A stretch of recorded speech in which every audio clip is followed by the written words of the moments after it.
excited about your presentation.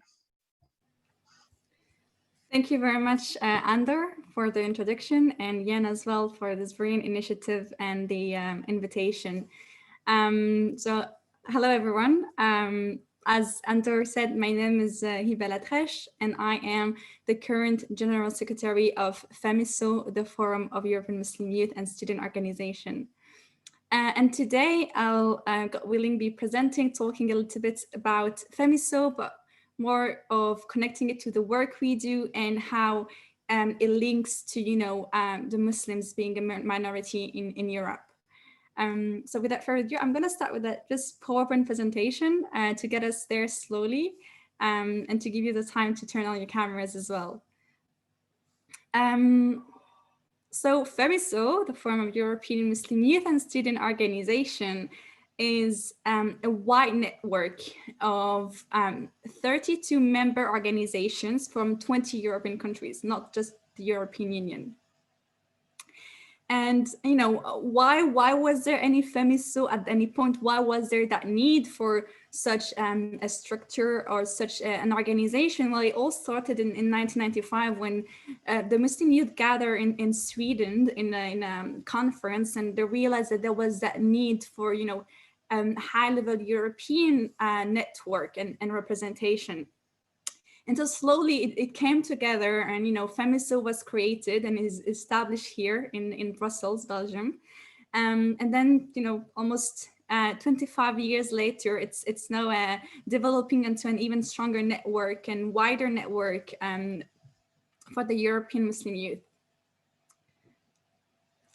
But then what do we do? What's the point of this organization? So FEMYSO aimed to be the leading voice for the European Muslim youth by developing, empowering them, and in order to work and to build a more diverse, cohesive environment in Europe.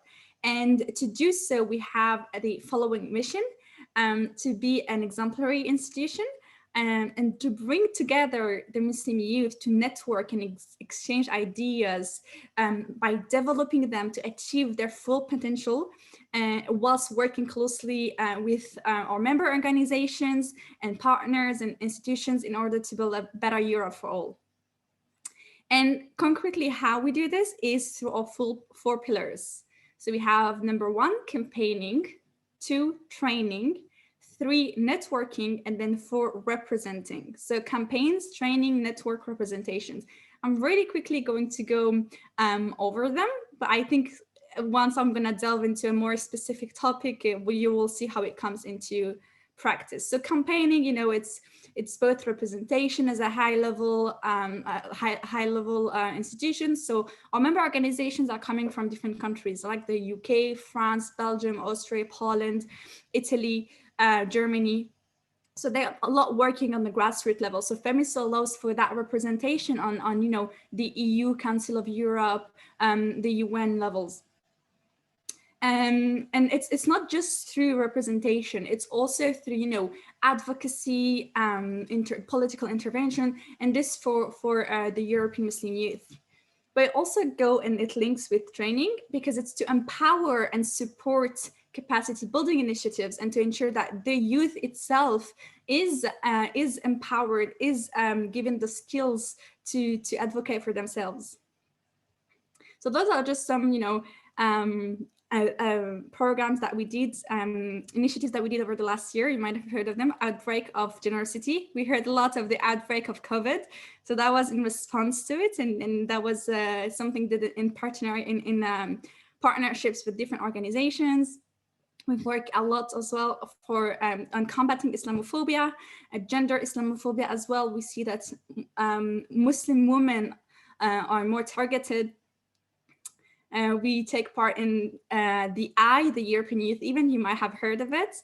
That was in 2018. Nobody was wearing masks, that's why. And then, when we go to the next pillar, so number 2, training, after campaigning, training are on a wide variety, right? It's fundraising, sometimes member organization needs things to fundraise, leadership trainings, campaigns, advocacy, media. It's really to cater the needs of our members and to really equip them with what they need. Those are just some examples. We done a media study sessions 2 years ago in Budapest, and last year, and that was actually the last study session in the Council of Europe before everything was cancelled due to COVID. And so that was an advocacy one. And then we go into networking. So this is the perfect example of networking. Just like you come as members of either FEMYSO or Ariane, well, we network not just we don't only bring our members together, but we also bring in partners and other organizations. So all of this goes towards one thing, and there's another side to it. There's also a lot of interfaith that we do and intercultural dialogue. So you might see familiar organizations here with whom we've worked in the past. Now, finally, representation, as I mentioned at the beginning, on different levels. And this is going to be my bridge, just so some partners, and hopefully, we'll get to add the yen and logo in the future as well. This just shows you that it's very important to have the structures and to work together. And that's one of the reasons why this webinar is so important, because by bringing together organization, by coming together, by finding organization with whom we share common values, we realize how important it is to stick together, to support one another and to collaborate. And the few examples that I shared before outbreak of generosity, where we worked with, for instance, IRGO, which is the Organization for Roma, and we worked with INAR, which is a network of anti-racism and has many other minorities, and we work with the WSCF and other organizations, and we've had events in the past with CG, Jewish Contribution for an Inclusive Europe. Well, all of those are just to show you that it's very, very important to see those intersectionality when it comes to minorities and to work together, because it's not just the fight of one minority, but the struggles of one minorities are really the struggles of all of us. So this is kind of just my introduction into FEMYSO and the work that we do. I'm going to let you a second to write down the email if you need, or the name of the organization if you haven't caught it yet. Now I just want to kind of give you a more concrete approach of the work, what it is to be a minority in Europe as young Muslims. So it might be very weird to approach this, and you don't know where to start, but basically, just to give you some examples, one of the main issue that Muslims face, and not just Muslims, is Islamophobia. And the reason for that is simple, is that Islamophobia is a specific form of racism that does not just touch Muslims, but also all those perceived as such. It's one of the reasons why, for instance, a lot of Sikh are actually targeted and victims of Islamophobia, because people think they're Muslims. So it refers, to any act of violence, discriminations, racist and speech, hate speech, and that's fueled by either historical abuses, negative stereotyping, etc., or anything to all Muslims are perceived as such.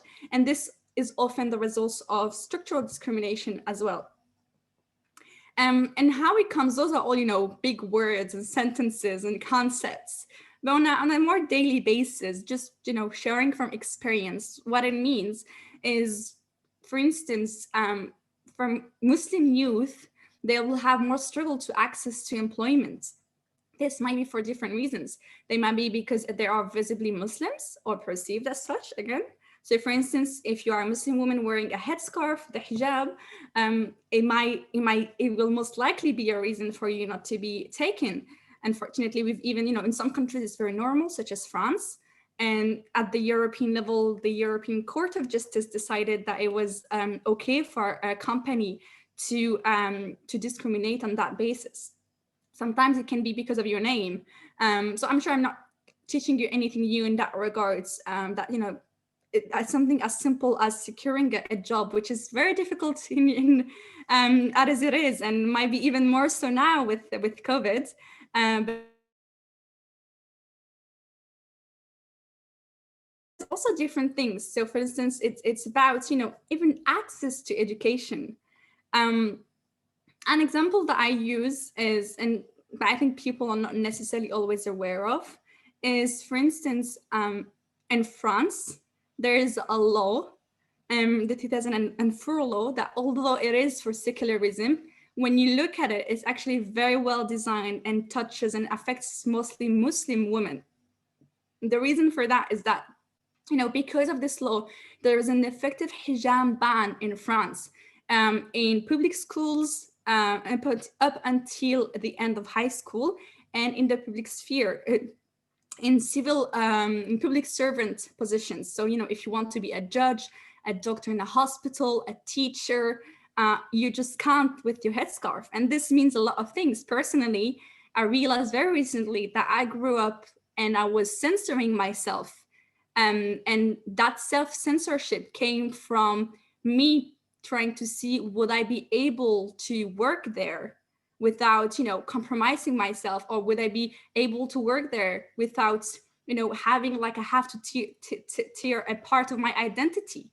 And this brings very dramatic results where people are not going to their full potential, or just it's very, very heavy to not be able to pursue what you want. I've seen a lot of women that had to try and find jobs internationally because they couldn't in France, unfortunately, and this is all legal.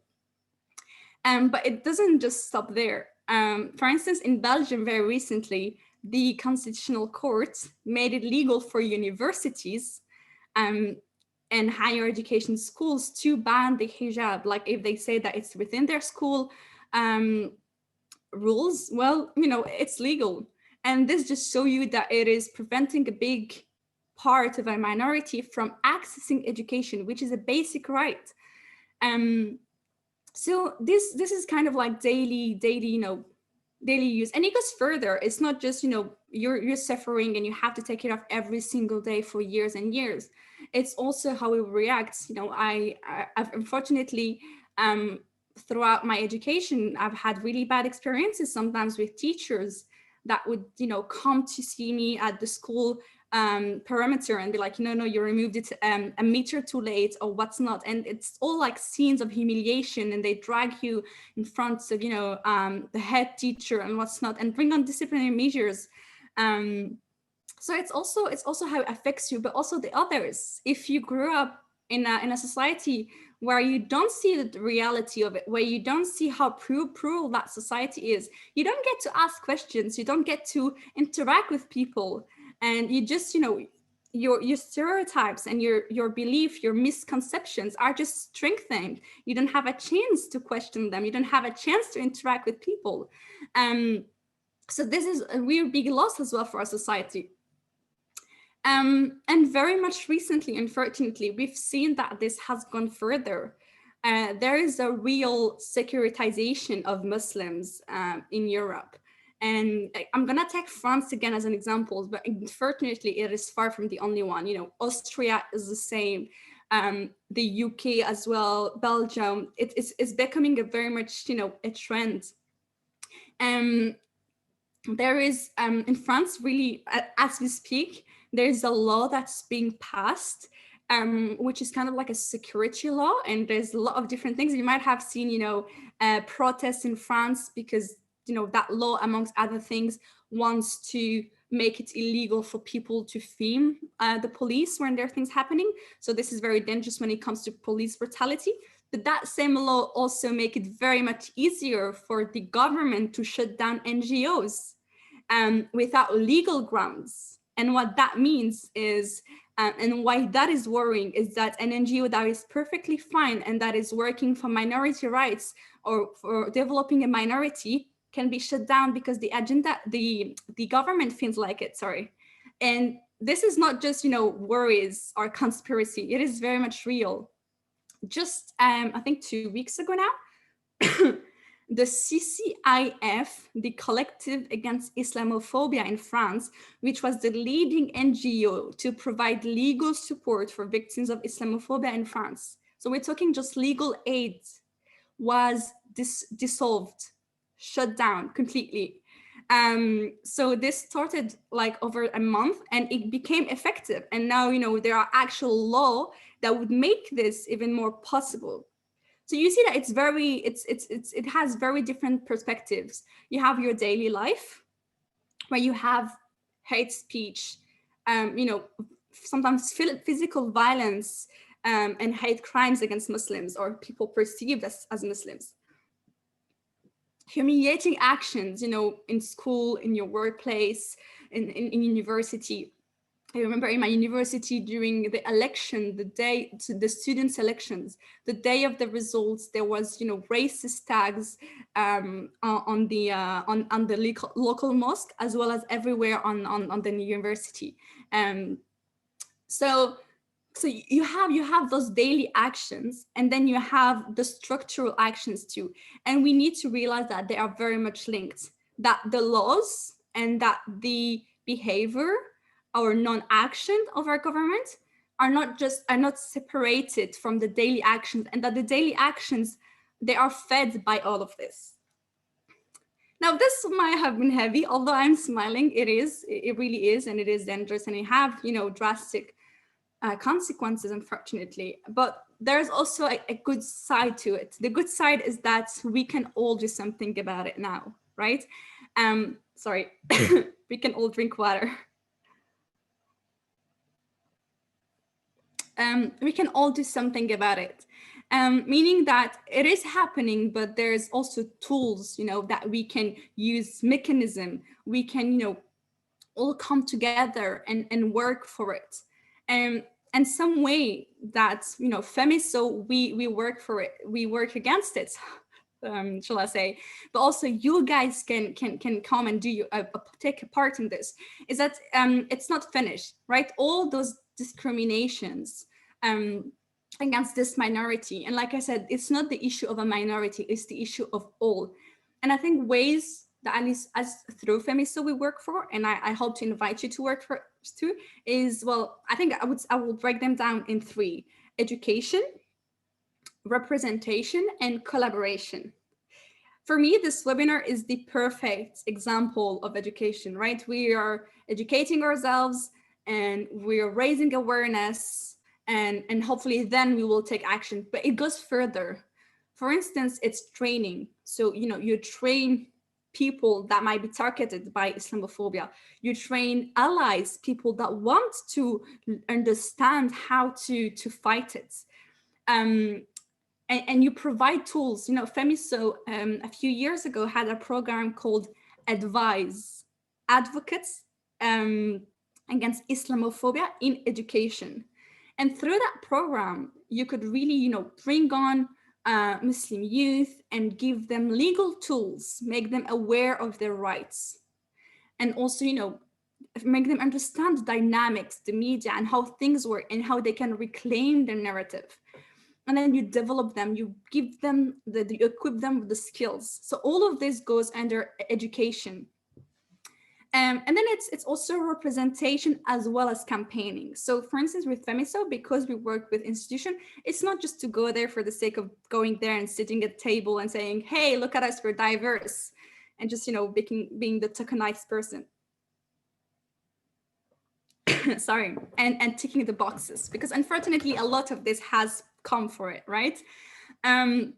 I'm so woke, I'm so diverse, but it's more about making sure that you're sitting at the table, because if you're not there, well, your seat is going to be taken and someone else will be speaking on your behalf.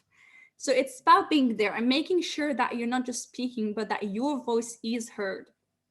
And then it goes further, like FEMYSO has, and with other organizations, worked a lot with the European Commission and different organizations, NGOs, to fight just to recognize Islamophobia as a form of racism. It might sound wild, but it's actually not necessarily recognized as such. And there's a huge, sometimes, denial that there is this. And then when you recognize it, you can work to criminalize it. And once you criminalize that form of racism, well, you can help lower it. And then with this, it's not just representation, it's also campaigning. So I know I said 3, I'm going to say 4 words. Education, representation, campaigning, and collaboration. Campaigning, because it's a big part, right? As NGOs, you lobby, you try to bring on together youth. You need to make some waves and to bring on some change, to have an impact, to make a change. And lastly, collaboration. You know, I know I said this a lot, but it's not the issue of just one, but many. And it's really the issue of all. And when we realize this, when we realize that with common values and shared values and common objectives, we can do this together, and we actually need to do this together, well, we do a better work. I talked about NGOs, and you know, civil societies being targeted is unfortunately historically how things escalate and start, right? So it's that way that you see that you need to be there and support one another. So I hope I ended with a good note, because you know, I know it is a heavy subject, and I really appreciate that Yen brought that subject on. My time is up, but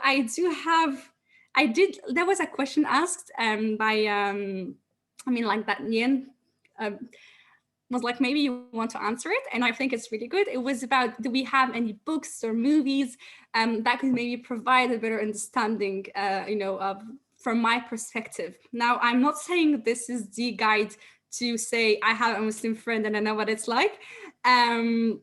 Sorry if that was what you were hoping for, but I tried to think about it a little bit with some friends and colleagues, and I just thought of 4 things. So I might write them in the chat as well for you guys.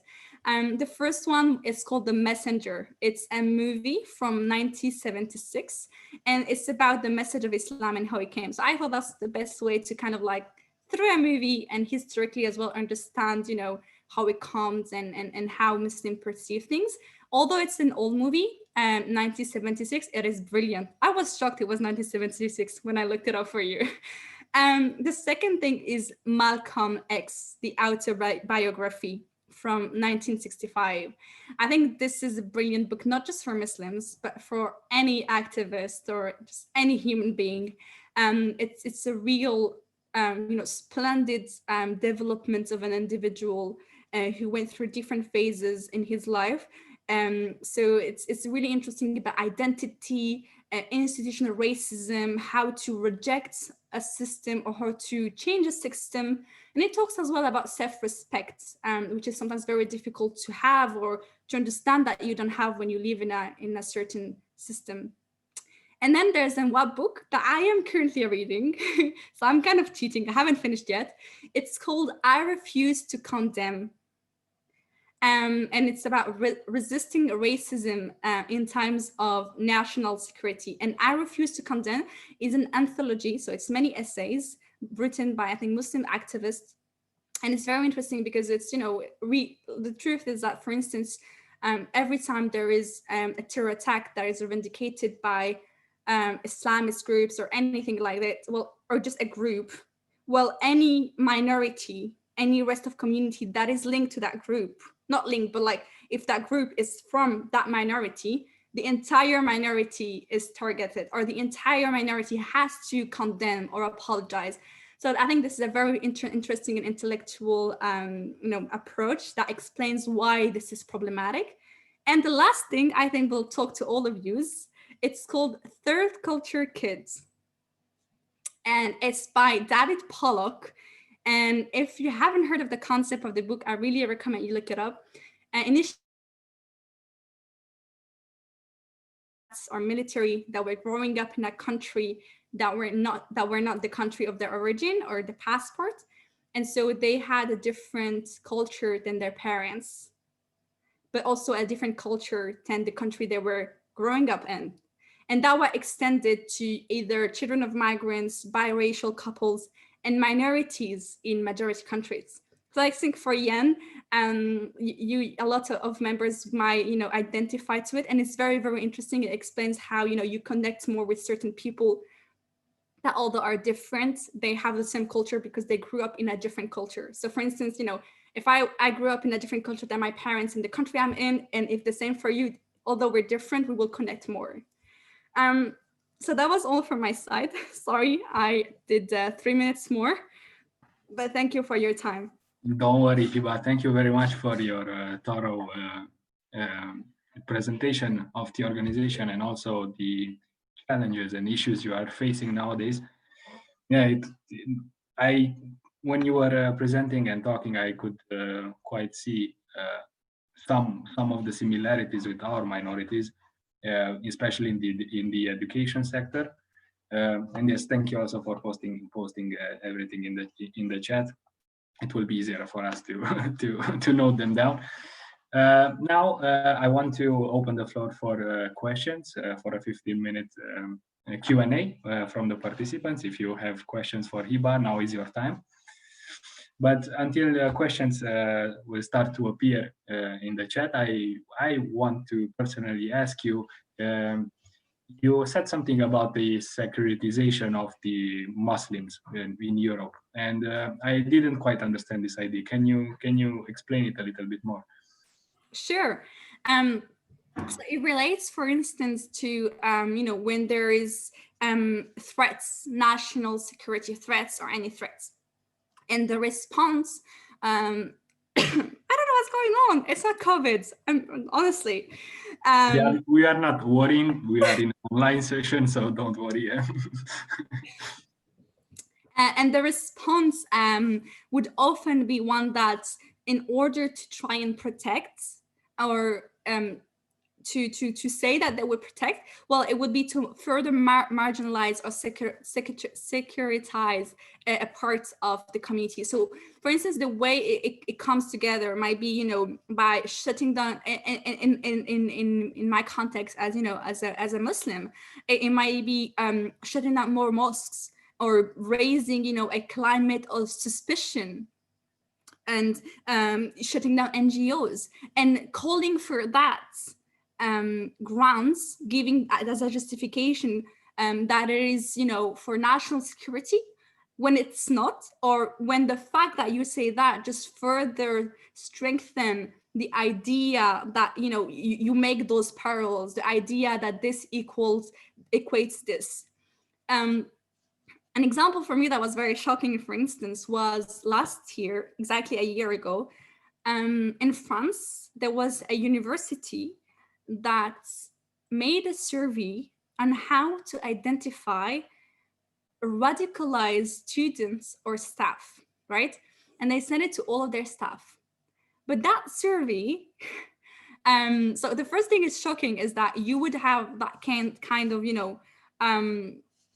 how do you say, like writing down, profiling your students, profiling your staff, and kind of like, giving them off to security. But that's profiling itself, the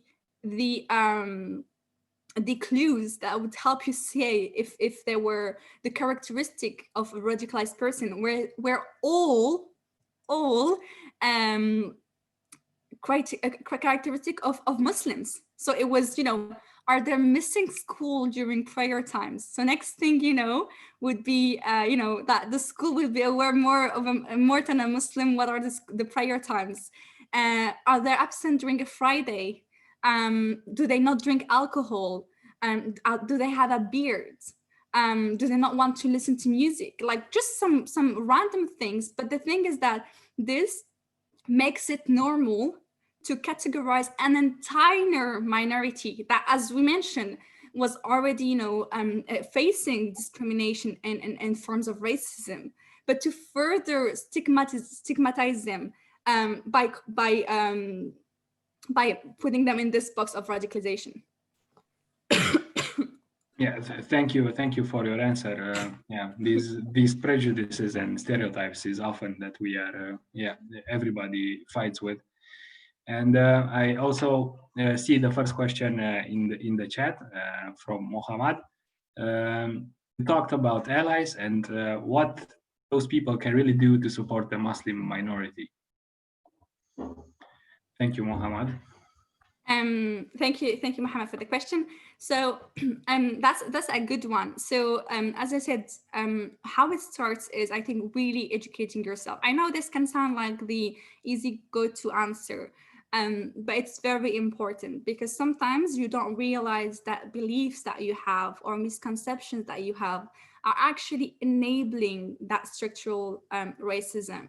So it's really about, and this is the same for ourselves, right? It's like we need to relearn things. So we need to kind of like listen to the people who are targeted by this and understand how it affects them and understand how we are taking part in this oppressive system. And sometimes we're just taking part by not doing anything.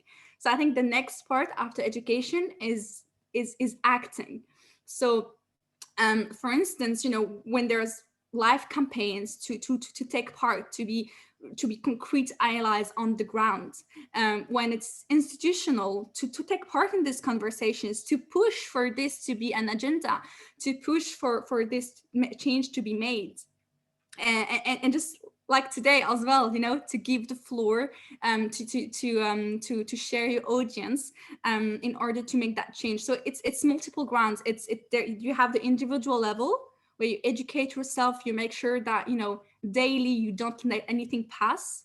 You know, if you see something that's Islamophobic, you stop it, because it's not just one action, right? It seems like one action, but every time you let it go, whether it's a public person that makes a hateful speech, or whether it's an individual that does something weird in a supermarket and it's Islamophobic, you need to not let anything pass, because the moment it's passed, the moment it's okay, well, that becomes the narrative, that becomes the norms, that becomes acceptable. And that's even more, it's even harder to then deconstruct.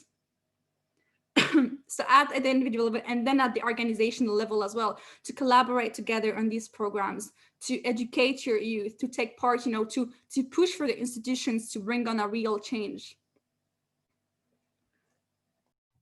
Thank you very much, Hiba, for your answer. And another question from Jihan: how does the colonial heritage of states affect your work and the communities you work with? Well, that's a great question, Jihan.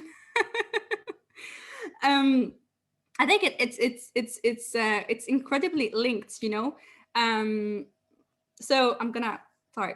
It's incredibly linked because, for instance, in the example of France, you know, and the UK and Belgium, you know, there were in big colonial empires and states. They benefited a lot from it, and a lot of their structural racism or Islamophobia, or just, you know, the struggle to recognize that it is here, is linked to that kind of like unspoken about history and colonialism. And the example of France, for instance, is France. So we don't have any actual data, which is it's actually interesting, because in France, so the word race was removed from the constitution, because, you know, there's just one human race, which theoretically is beautiful, right?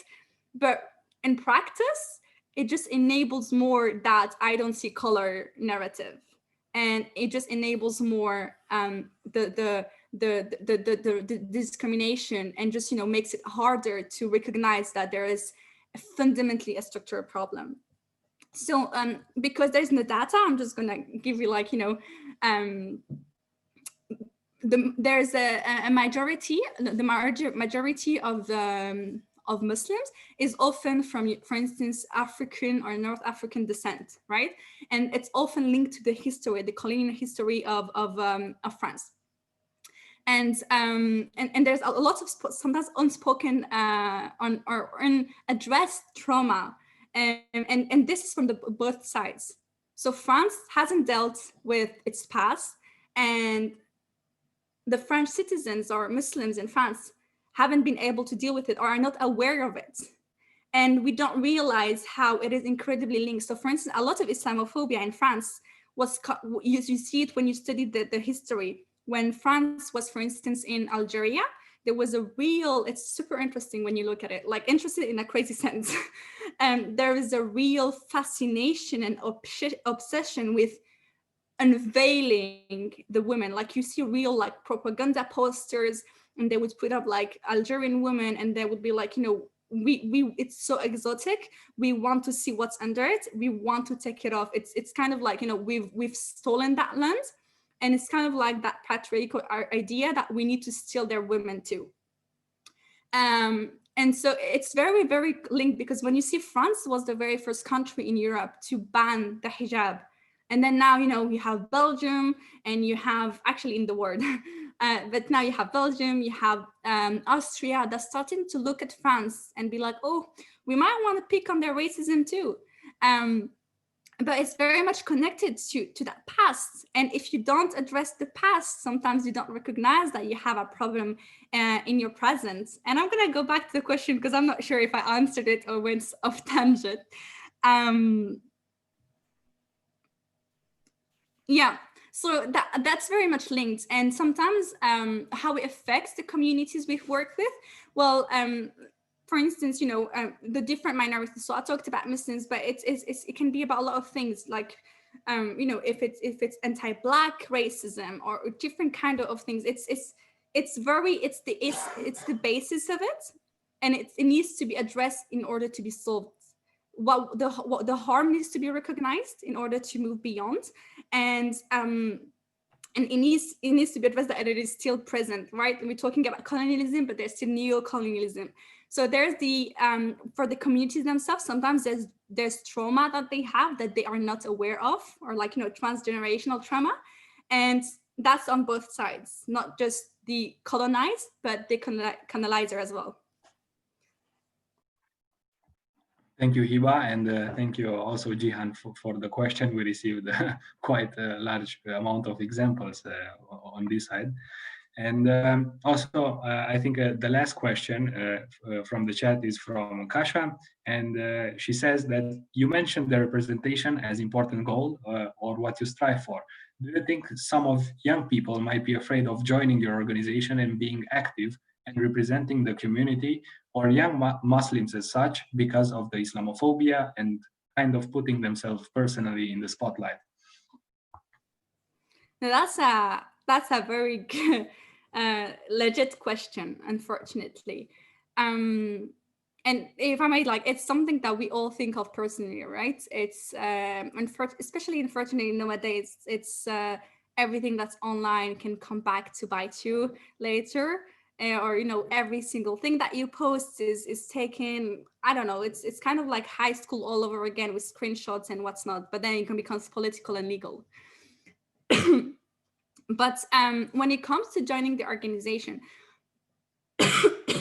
wow, I think there is that truth. I think it's a reality that some people might not. And I remember talking with some people, you know, that they want to bring on a change, and, you know, friends and things that, you know, they want to have an impact, but they're kind of like, you know, we don't want, it's not just FEMYSO, it's just youth activism in general. We don't want to get into this because I need to take care of, I don't know, what's not like my future, what's not.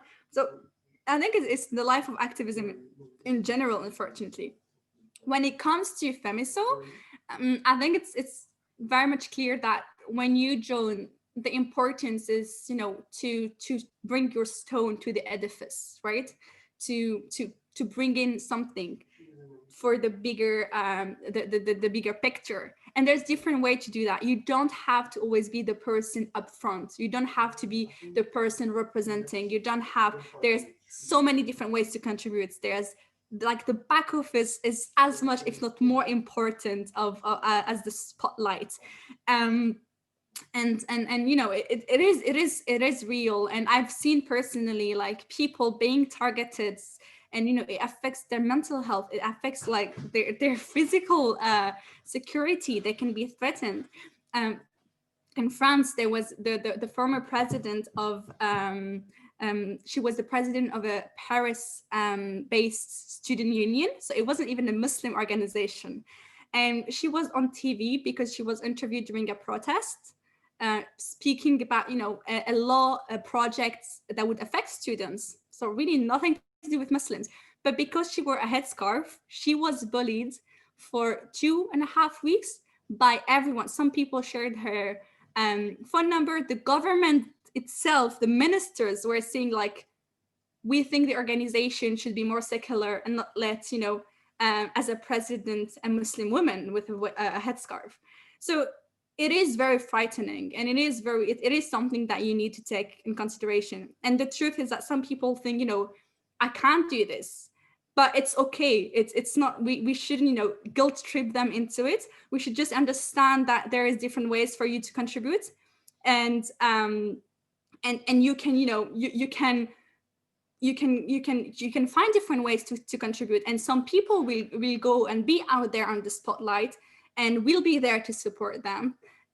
But just don't limit yourself because you're afraid, because unfortunately, and I think that's very important for us to realize, it is not by staying silent that you will be protected. And I think this is on individual levels and organizational levels. You know, when it's something that affects your minority or other minorities, it's not because you let it happen that it's not going to affect you next. If anything, you're just enabling it, letting it become stronger to then come for you. And it might, and it will one day. And I think you all know the poem, you know, of when they came, I don't remember the order, but it was like socialist, communist, Jews. And then when they come for you, you were alone. There was no one else. I completely butchered the poem. I'm sorry. But I think that's the spirit. And I would just say, do not ever stay silent because you think that will protect you and make your life easier.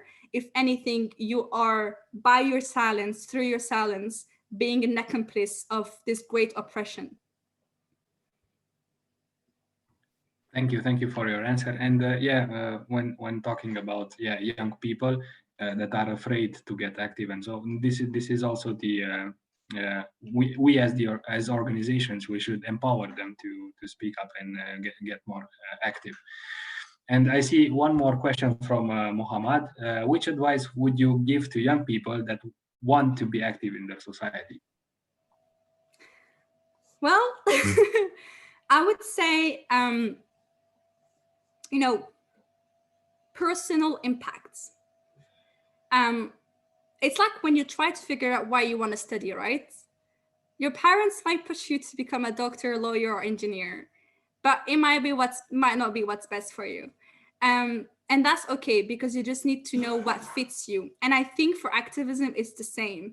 There is no one right way to do it. I think it's about seeing how you can bring on your personal impact. And that comes through knowing you. For instance, if you're, I don't know, an artist, you can, you know, bring on a massive change. So I would say, you know, when you look at your life, think of, like, for instance, through my studies, through my hobbies, through what I want to learn, through what I like, how can I make a personal impact? And then when it comes to basically how to start, whatever you are, you know, just look up what are some volunteering around you. I'm a big fan of, you know, activism, volunteering. It doesn't have to be individual. Just you taking part in supporting an organization helps a bigger cause. So, you know, start one day, just start. And I think it's the idea, just action. And finally, if you want to be active in your society, I think it's try and excel. This is like plugging back in FEMYSO, but excellence is one of the values. It doesn't mean that we are excellent, but it means that we strive for excellence in everything that we do. We try to give the best we do give the best that we have, and we try to be the best in what we do. And I think personally, this is something that we should all do. You know, on our individual scale, be irreproachable, and, you know, do everything, do your best, because through education, through going out there, hopefully this is how you will bring a change at every step of the way. Yes, thank you for the answer. I missed one question from Jihan, and he asked if it would be possible to give examples of expressions that are aimed to show support, but actually highlights a discriminative approach, like I don't see color. I don't have them all like that, although I think we should maybe write a book. If there's any artist here, this is an idea for a comic. But the one that came to me instantly was, but you're not like other Muslims. I think the worst is that people really mean it as a good thing. I'm laughing, but this is my nervous laughter. Yeah, I think it's very much like, personally, you know, in schools, university, people would I would explain things and they'd be like, yeah, but Hiba, you're not like other Muslims, or it's, so they think they're giving me a compliment, singling me out. I am, I don't know, whatever, more this or more that or this. But really what they do is just further establish that racist idea that all Muslims are like that, but you're the single that one, you're different. And I think that's kind of like, what I meant as well before, when it's not always the same, but for instance, with radicalization, when we just use practices of Muslims. So this is the one that came to me. There's always like, but I'm not racist. I have a white friend. See, this is me like the other way. A black friend, a Muslim friend, or what's not. But yeah, you're not like other Muslims, is the one that comes to me. And I think that goes to education, educating yourself, because sometimes it's not bad intention. It's just ignorance. And we're all ignorant in certain ways, right? Like we're just lucky sometimes that because we're part of that minority, we know it's bad, unfortunately. But I think just educate yourself. It's okay to be wrong, but just realize that you could change your approach to things. Thank you for your answer. I would like now to open the floor to everyone. If you want to share some thoughts or experiences that also Hiba can give you an advice or to listen to, please open your mic and speak. If not, I will. You said that, yeah, you are not like the other Muslims. That is quite interesting, because I've heard this as well, as being an ethnic minority. Like from the Hungarian side, you are not like the other Hungarians here in Romania. You don't want to do that and stuff like that. So it's actually, there are some similarities in some situations. Kasha, please. I just thought that it was quite interesting because you mentioned France so many times, and then I also had to think about France policy toward national minorities that are also not recognized, which is actually quite specific for France. So I just thought it's quite interesting that it seems that just as a country, maybe it's it's one policy or one field, but then it's probably also the same structures and the similar approach that is actually visible or comes to the surface with other laws as well. Just as a thought. Yeah, thank you. That's actually, it gives perspective. At the same time, it is true. I think I'm French, so I'm probably shooting myself in the foot here, but I think there is a long way culturally, historically, to admit that there is a change needed. We have an idea that our understanding of secularism is like groundbreaking. Our understanding that we are the country of the Enlightenment, of human rights. Understanding, it's kind of like that stupid ego. But I think it's also like, for instance, we struggle a lot as well with just academia in terms of accepting research that's being made, for instance, externally. It was very interesting in the last weeks when researchers and just woke people in the good sense that time would just call out on things that's happening. And it was very interesting to see the French reaction, the government, like, don't get into our business. It's our country, we know what's happening, and we're different, and it's not like this here, what's not.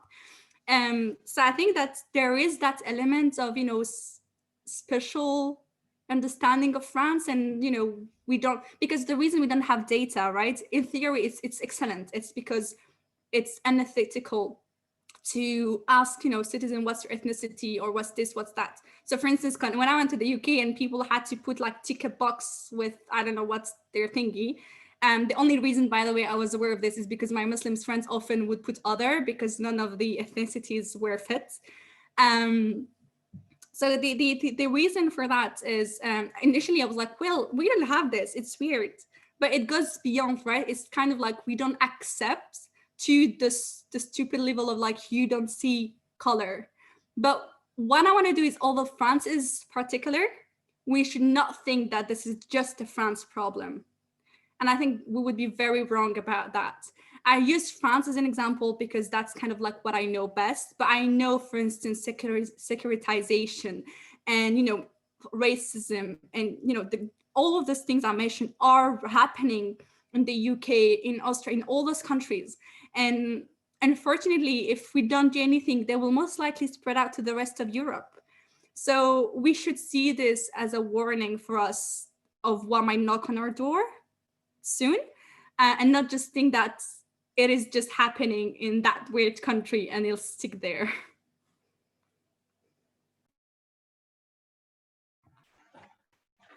And thank you for the explanations. I see another somebody has written in the chat, very insightful, Hiba, thank you very much. In your work, how might you deal with double labeling, xenophobia and Islamophobia, when it comes to most refugees, migrants in Europe?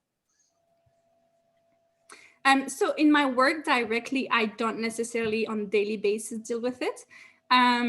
There was a moment where I used to volunteer in a charity, and we would work with refugees. And I remember one of the things I would do the most of the time was actually say, refugees and migrants are not the same thing, and stop interchangeably use the same words. So I like the fact that you actually, use both here. So that kind of like helps me plug it in. I'm sure you know as well. So I think it comes back to the definition of Islamophobia, which is very interesting. And it shows also historically how we perceive Muslims, because it's all people perceived as such. Sorry.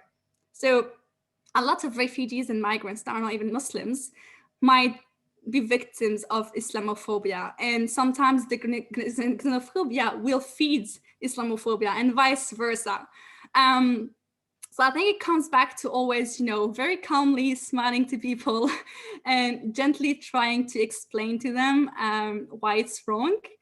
And to kind of like deconstruct all the narratives and challenge them, because a lot of time all of this comes from unchallenged narrative. And again, this is something I think I said before, when you let it go once, it becomes the narrative and it becomes so grand solid that it's the norm. So just keep challenging and refuting it, and just, intellectually as well. And I think it's part of the package. I mean, it's the first thing they say to Muslims in France is go back to your country. So, which is very interesting because, well, okay, I'm living just here. So it's one of the things that comes with it. But if anything, it just shows you how it's all linked. And I think going back to intersectionality and, to how what Anders said, we link a lot of the struggles. Well, this just show you how they are all linked, and all those forms of racism and discrimination essentially come from the same source. Definitely, yes. Thank you. Anybody else wants to say something? Now is the time. If not, we would gladly take a group picture with everyone. But if you don't want to appear in the picture, you can just turn your camera off. So make a nice face, smile. Hello, Angelo.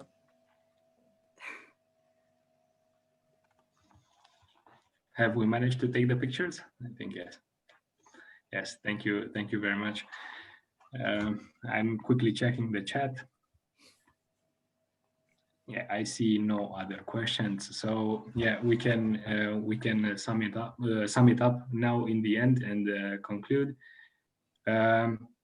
I was very glad to learn more about the Muslim youth here in Europe, the issues you are facing, and also the FEMYSO, the organization. You talked quite a lot about your campaigning, training, networking, and representing, and also a lot of relevant examples where we could see that we have quite a lot of similarities on discrimination, and not only.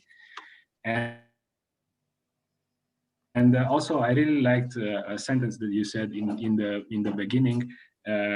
Struggles of one minority is the struggle of everyone as a whole, as a society, and I can only agree on that. And yeah, I want you to thank you that you accepted the invitation and you were today here with us. We could learn more about your organization and maybe for the future collaboration as well. And also, on the other side, I want to also thank the participants who came today to the Digital Autumn, to our second webinar, and I hope you enjoyed it with Hiba as our speaker, and because she really did a great job presenting and explaining and showing examples of her work and of her daily life.